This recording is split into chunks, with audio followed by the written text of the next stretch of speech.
We are going to go feed a bottle calf. Yeah. So the boys are both different places this morning, taking She care had of the different company things. truck, the gas card, the steady paycheck, and a career people envied out loud. For over 12 years, Meredith Bernard sold livestock feed across North Carolina, and she was good at it. Good enough to be the one paying the bills while her husband worked the farm. Good enough that walking away should have been unthinkable. But in 2014, that's exactly what she did. She handed back the keys, gave up the benefits, and traded a guaranteed income for a tractor and a prayer, with no plan B and no safety net. Her husband supported her, but he was honest. They'd have to flip everything they thought they needed. What happened next built something nobody saw coming. This is the story of how Meredith Bernard bet on herself, terrified everyone around her, and won. Meredith Bernard didn't grow up with dirt under her fingernails. She was raised in New Hill, a blink-and-you'll-miss-it town in North Carolina, where her parents both worked at NC State University. That academic background followed her straight into college. She attended NC State herself, earned a bachelor's degree in animal science, then kept going and finished a master's in agricultural education. She had plans to teach. But after student teaching in Durham, she realized fast that the classroom wasn't where she belonged. Instead, she was drawn to the road. She landed a sales rep position at a local agriculture company, selling livestock feed to farmers across North Carolina. For more than 12 years, she traveled, built relationships, and grew her territory. She was the one with the company truck, the gas card, and the consistent paycheck. She was, by her own words, the breadwinner. Meanwhile, her husband Lawrence was doing what his family had always done, working the land in Milton, North Carolina. Beef cattle, corn, soybeans, barley, hay. A second-generation farmer running the operation solo the way it had always been done. Meredith would come home from the road to a world completely different from the one she spent her days in. And somewhere in that gap between corporate sales and muddy boots, something started to shift. By 2014, the pressure was building. Her territory was growing, the travel demands were increasing, and she had 2 small children at home.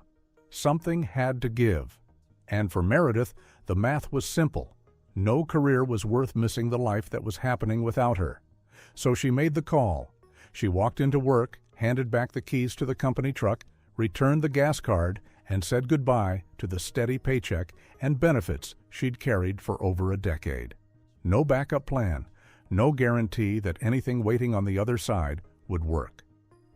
Just a decision, a husband who believed in her, and a farm that had never been designed to support 2 incomes. Lawrence didn't panic, but he was straight with her. He told her they'd have to flip their wants and their needs. The things they'd grown used to would have to become luxuries, and the basics would have to become enough. It wasn't a speech designed to scare her. It was just the truth. And she took it. What's easy to miss in that moment is how much she was actually giving up. She wasn't just leaving a job. She was stepping down as the financial foundation of her family. That's not a leap of faith. That's a free fall. But Meredith Bernard had already made her decision, and she wasn't looking back. The farm didn't come with an instruction manual. Lawrence had spent his whole life working the land. Meredith had spent hers selling feed to people like him. There's a difference between knowing agriculture and actually living it, and that gap showed up fast. She was learning on the job every single day alongside a husband who had never needed a partner out there before. But she needed to bring in money. The farm wasn't going to cover everything, and sitting still wasn't in her nature. So she picked up a camera. She started a photography business. Weddings, newborn shoots, family portraits, anything that could help cover the grocery bills while she found her footing. It wasn't glamorous, but it worked well enough to keep things moving. Then she started writing. A blog called This Farm Wife, where she documented the reality of what her life had become.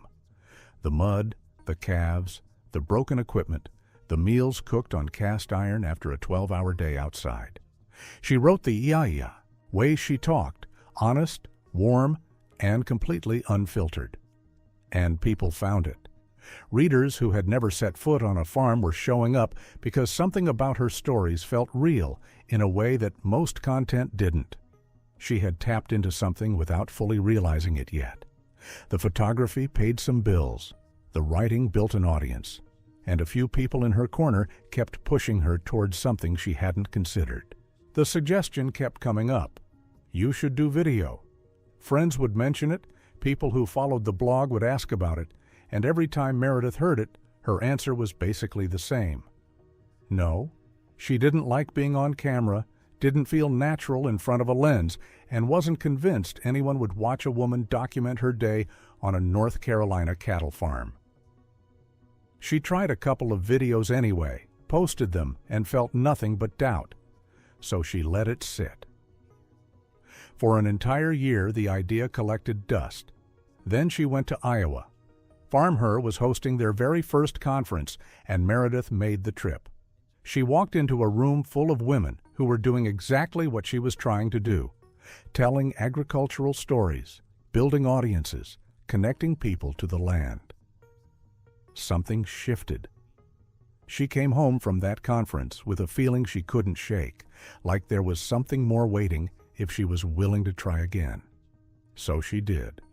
On June 29th, 2017, the This Farm Wife YouTube channel went live, no production crew, no hired hands, no script, just Meredith, Lawrence, the kids, and whatever was happening on the farm that day. She pointed the camera at her real life, the broken tractors, the newborn calves, the cast iron skillet, the chaos, and hit upload. She still wasn't sure anyone would watch. They did. The early numbers were small, but the comments told a different story. People weren't just watching, they were invested. Viewers from Australia, Canada, the UK, and across the United States were tuning in regularly, not because they were farmers, but because Meredith made them feel like they were. Neighbors who lived within driving distance of the farm were messaging her saying they'd never seen a calf born, never watched hay get made, never understood where their food actually came from. And here was this woman in Milton, North Carolina, showing them all of it, unedited and unfiltered. What Meredith had figured out without setting out to figure it out was that people were starving for authenticity. She said it herself in a local news interview, "The world is craving more real, less Kardashian." And she meant it. Every broken piece of equipment that made it into a video, every hard day she didn't hide from the camera, every moment of genuine frustration or joy that she let viewers see, it was all working in her favor. The comment sections filled up with people saying her channel had inspired them to buy land, move to a ranch, start a garden, or simply reconnect with where their food comes from. Viewers weren't just watching a farm vlog, they were finding something they hadn't known they were looking for. And Meredith was only just getting started building what would come next. The YouTube channel was growing, but Meredith wasn't treating it like a hobby. She was treating it like a business, because that's exactly what it was becoming. The same instincts that had made her a successful sales rep for over a decade were now being pointed at something she actually owned. And the results showed it. ThisFarmWifeShop.com launched alongside the channel, giving her audience a way to bring a piece of the farm into their own homes. Apparel, mugs, stickers, tea towels, branded hats, products that carried the identity she had built. The shop wasn't an afterthought. It was a natural extension of a brand that people had already bought into emotionally, long before they spent a single dollar. The writing she had started on the blog opened doors beyond the internet. Her work began appearing in major agriculture publications, Ag Now, Progressive Farmer, Successful Farming, putting her name in front of readers who had never seen a YouTube video in their lives. RFD-TV came calling, and she appeared on the FarmHer series, bringing her story to a television audience across rural America. Through all of it, the channel, the shop, the press, the TV appearance, there were still no hired hands on Bernard Farm. Just Meredith, Lawrence, and their 2 kids, Wesley and Austin, doing the work themselves every single day. 800 videos, and 8 years later, that part hasn't changed. So did it actually pay off? By every measure that matters, yes. The woman who handed back her company truck with no backup plan built a multifaceted business that runs on her own terms. A loyal global audience across YouTube, Instagram, and Facebook.